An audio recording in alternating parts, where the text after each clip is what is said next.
खबर आपको देंगे। रवां माली साल के पहले 5 माह में बरामदात में इजाफा हुआ है। रवां माली साल तिजारती खसारे में 33.59% कमी देखने में आई है। जुलाई तक नवंबर बरामदात में 1.93% का इजाफा रिकॉर्ड किया गया। बोल न्यूज के नुमाइंदा उमर हयात खान हमें डिटेल्स देंगे मजीद। जी उमर।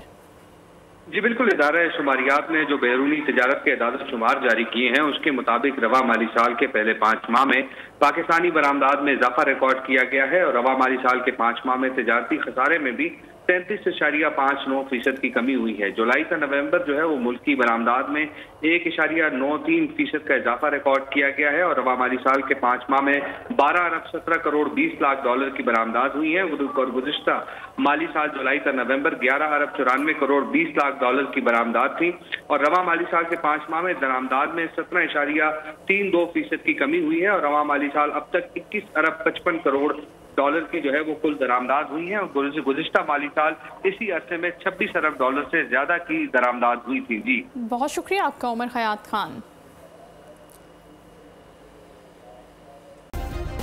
सब्सक्राइब करें और बेल दबाएं ताकि कोई खबर रह न जाए।